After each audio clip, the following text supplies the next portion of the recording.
Hello friends, I am Jayant Ingle and you are watching my YouTube channel JP English Academy by Jayant Ingle. Today we are going to learn the new topic of grammar prepositions. मित्रांनो आपण आज preposition बघणार आहोत. त्या अगोदर आपण prepositions म्हणजे काय ते बघूया. Prepositions are used before the nouns or pronouns to show their relation with other words in the sentence. मित्रांनो प्रिपोजिशन काय असतात तर वाक्यामध्ये आलेले नाउन व प्रोनाउनच्या समोर ते वापरले जात असतात. कशासाठी वापरले जात असतात तर त्यांचा जो संबंध इतर शब्दांशी कसा आहे हे दर्शवण्यासाठी ते वापरले जात असतात. आता आपण प्रिपोजिशनचा वापर कसा करतात ते बघूया. इंग्लिशमध्ये वेगवेगळे प्रिपोजिशन्स आहेत. आपण एक एक करून त्यांचा अभ्यास करूया. पहिलं आहे on. First, it is used to show up but touching with. ऑनचा वापर हा वाक्यात वर या अर्थाने केला जात असतो, परंतु तो वर कशाशी तरी संपर्क झालेला, स्पर्श झालेला असतो. फॉर एक्झाम्पल, एखाद्या टेबलावर जर एखादी वस्तू ठेवलेली असेल तर त्या टेबलाला ती वस्तू स्पर्श करून जात असते. ती त्यावर ठेवलेली असते स्पर्श करून. त्यामुळे तिथे आपण ऑन हा प्रिपोजिशन वापरायला पाहिजे. For example, the notebook is on the table. Notebook ही टेबलावर आहे. आता नोटबुक ही टेबलाशी संपर्क असल्यामुळे स्पर्श करत आहे आणि ती टेबलाच्या वर आहे, म्हणून ऑन हा प्रिपोजिशन वापरलेला आहे. Second, the mobile is on the cot. Mobile हा कॉटवर आहे. कॉट आणि मोबाईल यांचा एकमेकांशी स्पर्श झालेला आहे आणि कॉटच्या वर मोबाईल आहे. अशा परिस्थितीच्या वेळेस ऑन हा प्रिपोजिशन वापरला जातो. आता ऑनचा दुसरा उपयोग, it is used to show side. On हा बाजू दाखवण्यासाठी सुद्धा केला जात असतो. आपण काही उदाहरणे बघूया. Atul sat on her left in the lecture hall. Lecture हॉलमध्ये अतुल हा तिच्या लेफ्ट साईडला बसलेला होता. ऑन हर लेफ्ट म्हणजे काय? लेफ्ट ही काय साईड आहे, बाजू आहे. राईट, लेफ्ट किंवा बाजू जे आहेत त्यांच्या अगोदर ऑन हा प्रिपोजिशन वापरला जात असतो. अजून एक उदाहरण घेऊया. Deepak stood on his right side. Deepak हा त्याच्या राईट साईडला उभा होता. मित्रांनो, तुम्हाला ऑनचे उपयोग कळालेले असेल. आता ऑनचा अजून एक उपयोग आहे. It is used to show time and day. On हा वेळ आणि दिवस हे दर्शवण्यासाठी सुद्धा वापरलं जात असतं. एक्झाम्पल बघूया. He will come on 11 o'clock. तो 11 वाजता येणार आहे. 11 या वेळेच्या अगोदर ऑन वापरलेला आहे, म्हणजे वेळ दर्शवण्यासाठी ऑन वापरलेला आहे. दुसरं example, Divya completed her task on Saturday. दिव्याने तिचं काम शनिवारी पूर्ण केले होते. बघा, सॅटरडे दिवस त्याच्या अगोदर ऑन वापरलेला आहे, म्हणजे वेळ आणि दिवस यांच्या अगोदर सुद्धा ऑन वापरलं जात असतो. ब्रॅकेटमध्ये लिहिलेलं आहे, on is also used as speak on, right on and depend on. अशा शब्दांच्या नंतरसुद्धा ऑन वापरलं जात असते. हे व्यवस्थित लक्षात ठेवायचं आहे. मित्रांनो, आता आपण सेकंड प्रिपोजिशन बघूया, इन. याचा पहिला उपयोग, it is used to show inside but stable. बघा, याचा उपयोग काय तर मध्ये एखादी गोष्ट आहे, मधल्या बाजूला कोणती तरी गोष्ट आहे, परंतु ती स्थिर अशा अर्थाने आहे. आपण एक्झाम्पल बघूया. पहिलं example, Devyani sits in the class. Devyani ही क्लासमध्ये बसते. आता देवयानी ही क्लासमध्ये, आपण मध्ये या अर्थाने इन वापरलेला आहे आणि ती स्थिर वर्गामध्ये बसते. अशा परिस्थितीच्या वेळेस इन हा प्रिपोजिशन वापरतात. Second example, Dev stood in the hall. Dev हा हॉलमध्ये उभा होता. मित्रांनो, आता इनचा दुसरा वापर आपण बघूया. It is used before months, years and seasons. महिने, वर्ष आणि ऋतू यांच्या अगोदर, यांच्या नावाच्या अगोदर आपण इन हा शब्द वापरतो. For example, Christmas comes in December. Christmas डिसेंबरमध्ये येत असतो. डिसेंबर हे महिन्याचे नाव आहे, त्याच्या अगोदर इन हे वापरलेलं आहे. मित्रांनो, महिन्यांच्या नावाच्या अगोदर कधीही इन हा प्रिपोजिशन वापरतात. बरेचसे विद्यार्थी ऑन आणि इन यामध्ये गल्लत करतात. महिन्यांच्या नावाच्या अगोदर ऑन हा प्रिपोजिशन कधीही येत नसतो. लक्षात ठेवायचं आहे, तिथं इन हाच प्रिपोजिशन वापरला जातो. Next example, the new year will come in 3 months. नवीन वर्ष 3 महिन्यामध्ये येईल. Third, Diwali comes in winter. Diwali ही हिवाळ्यात येत असते.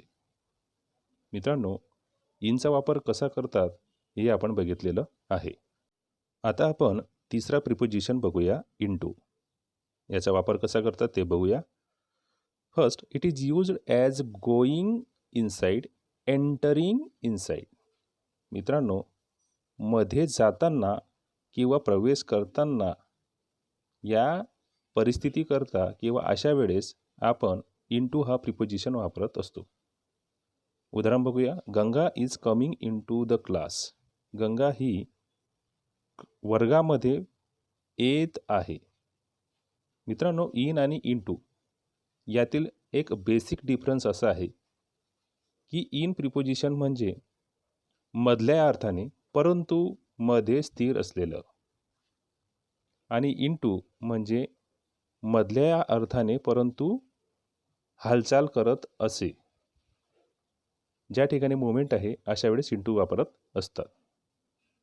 Second example, Suresh is entering into the garden. Suresh हा गार्डनमध्ये प्रवेश करत आहे. मित्रांनो, तुम्हाला इथं दोघंही उदाहरणांमध्ये गंगा आणि सुरेश हे दोघंही हालचाल करत मधल्या साईडला जात आहे, मधल्या भागामध्ये जात आहे. यामध्ये त्यांची मूवमेंट आहे, त्यामुळे इथं इंटू हा वापरलेला आहे. हे व्यवस्थित लक्षात ठेवायचं आहे.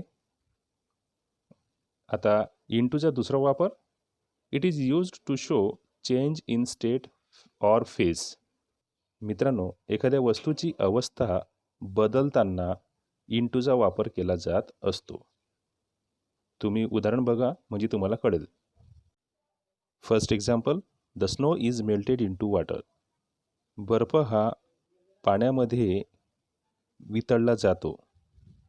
इथं बर्फाची अवस्था ही पाण्यामध्ये चेंज होत असते, म्हणजे एका स्थितीतून एका अवस्थेमधून दुसऱ्या अवस्थेमध्ये चेंज होत असताना इंटूचा वापर केला जात असतो.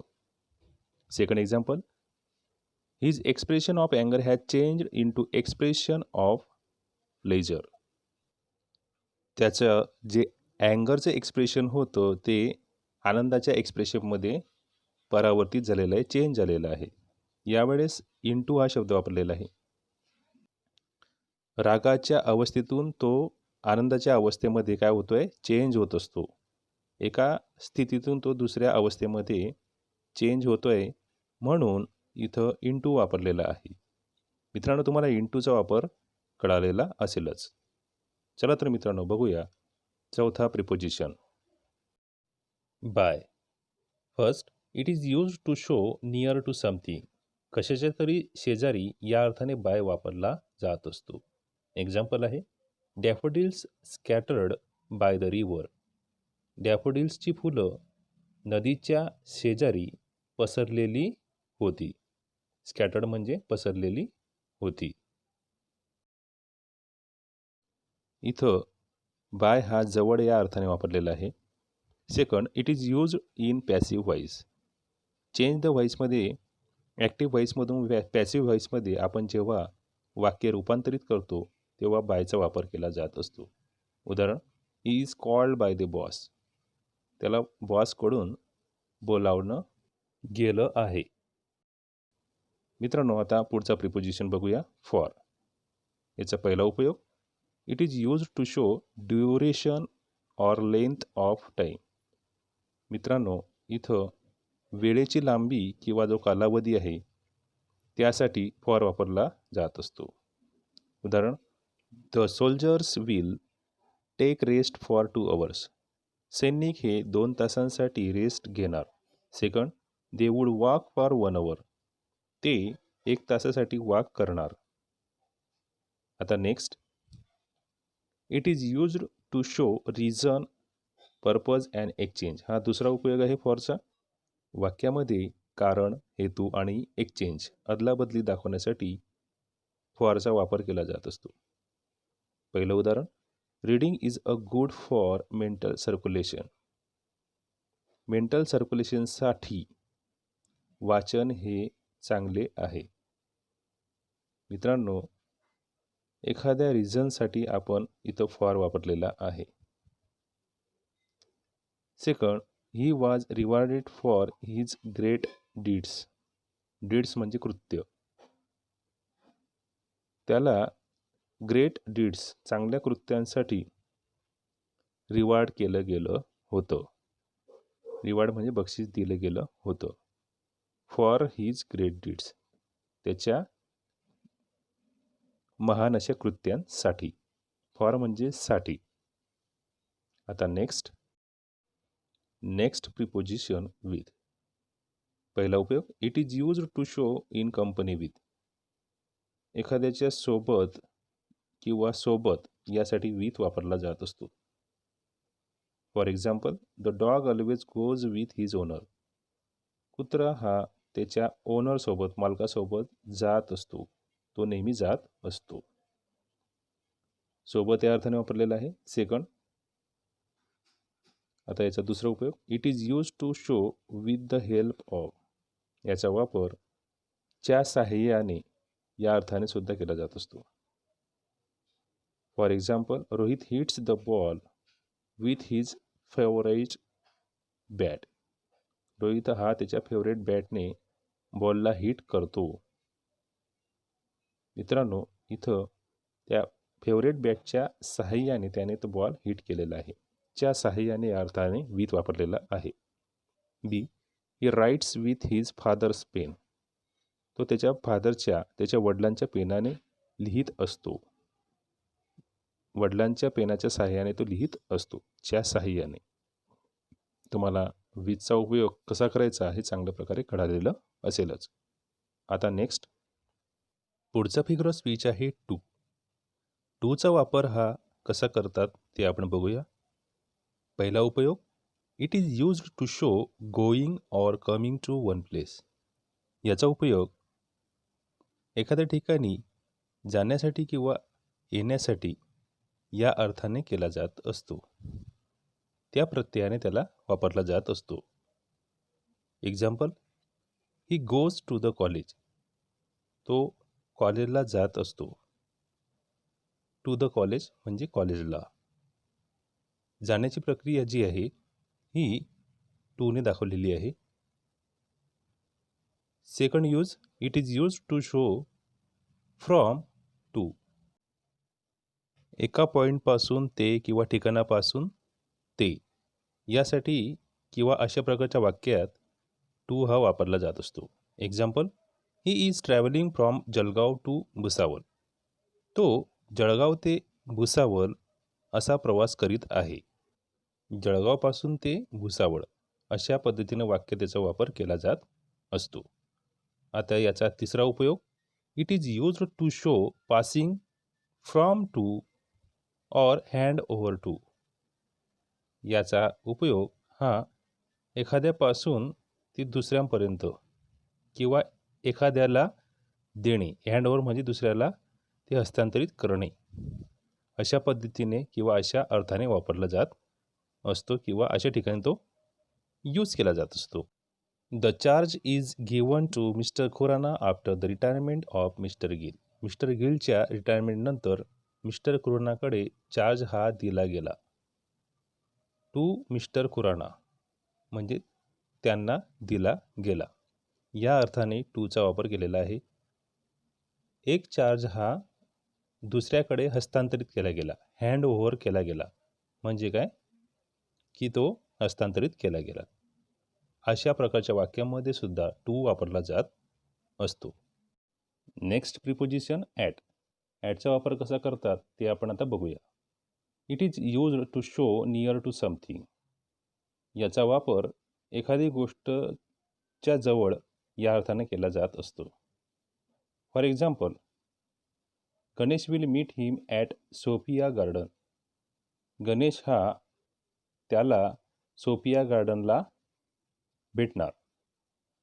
इथं सोफिया गार्डनच्या जवळ किंवा तिथं तो भेटणार आहे अशा पद्धतीनं वापरलेलं आहे. Second, Monty was present at the gate. Monty हा गेटजवळ प्रेझेंट होता. ॲट हा पोझिशन किंवा प्लेस हे दर्शवित असतो. त्यानंतर 9th, from. It is used to show source. एखादा सोर्स किंवा स्रोत दाखवण्यासाठी फ्रॉम या प्रिपोजिशनचा वापर केला जात असतो. Example, first, Godavari comes from Maharashtra. Godavari नदी ही महाराष्ट्रातून येत असते. तिचा उगम जो आहे तो महाराष्ट्रातून झालेला आहे, म्हणून ती महाराष्ट्रातून येत असते. असा स्रोत दाखवण्यासाठी फ्रॉमचा वापर केला जात असतो. Next, Rahul is coming from his uncle's home. Rahul हा त्याच्या अंकलच्या घरून येत आहे. Some other examples of from as follow. काही फ्रॉमची जी एक्झाम्पल्स आहेत ती खालीलप्रमाणे. The session will be started from 11 AM to 1 PM. Session हे 11 पासून ते 1 वाजेपर्यंत चालू राहणार आहे. आता next, between. It is used to show between two persons or things. दोन व्यक्ती किंवा वस्तूंच्या मध्ये दर्शवण्यासाठी बिटवीन हा वापरला जात असतो. For example, he is standing between Raju and Sanju. तो राजू आणि संजू यांच्या मधोमध उभा आहे. मित्रांनो, दोन व्यक्ती किंवा वस्तूंच्या मध्ये जेव्हा एखादी वस्तू असेल किंवा व्यक्ती असेल तर तिथे बिटवीन वापरला जात असतो. Second, T V is placed between cot and sofa. T V हा कॉट आणि सोफाच्या मध्ये ठेवलेला आहे. मित्रांनो, आता next, among. It is used to show in many people or thing. मित्रांनो, अनेक वस्तूंच्या किंवा लोकांच्या मध्ये एखादी गोष्ट असेल तेव्हा अमंग वापरला जात असतो. मित्रांनो, बिटवीन आणि अमंग यांच्यातील बेसिक डिफरन्स जो आहे तो असा आहे की बिटवीन हा दोन व्यक्तींच्या मधोमध आणि अमंग हा गर्दीच्या मध्ये, लोकांच्या मध्ये किंवा वस्तूंच्या मध्ये या अर्थाने वापरला जात असतो. आता अमंगचं example, Sharad was standing among the crowd. Sharad हा गर्दीच्या मधोमध उभा होता. मित्रांनो, next figure of speech, through. It is used to show go through with certain speed. एखाद्यामधून एका ठराविक गतीने जात असताना थ्रूचा वापर केला जात असतो. Example, he is going through the forest. तो जंगलामधून जात आहे. Second, he was passing through the road. तो रोडमधून जात होता. आता next, within. It is used to show in the limited or certain period. एखाद्या ठराविक किंवा मर्यादित अशा पिरियडसाठी किंवा एका काळासाठी या विदिनचा वापर केला जात असतो, म्हणजे च्या आत. Example, he completed the given task within 1 hour. त्याने काम हे 1 तासाच्या आत कंप्लीट केले होते. इथं 1 तासाच्या आत, च्या आत या दृष्टिकोनातून विदिनचा वापर वाक्यात केला जात असतो. हा कालावधीसाठी वापरलेला जात असतो. मित्रांनो, इथं आपण इयत्ता 11वी आणि 12वी यांच्या दृष्टिकोनातून महत्त्वाचे प्रिपोजिशन्स शिकलेलो आहोत. मित्रांनो, प्रत्येक प्रिपोजिशन तुम्ही तुमच्या नोटबुकमध्ये लिहून घ्या, व्यवस्थित वाचून घ्या, त्याचा अभ्यास करा. मित्रांनो, तुम्हाला हा व्हिडिओ कसा वाटला याबद्दल तुमच्या कमेंट बॉक्समध्ये द्या. मित्रांनो, माझं चॅनल सबस्क्राईब करायला विसरू नका. चला तर मित्रांनो, भेटूया नवीन व्हिडिओसह. नवीन टॉपिकसह. तोपर्यंत धन्यवाद.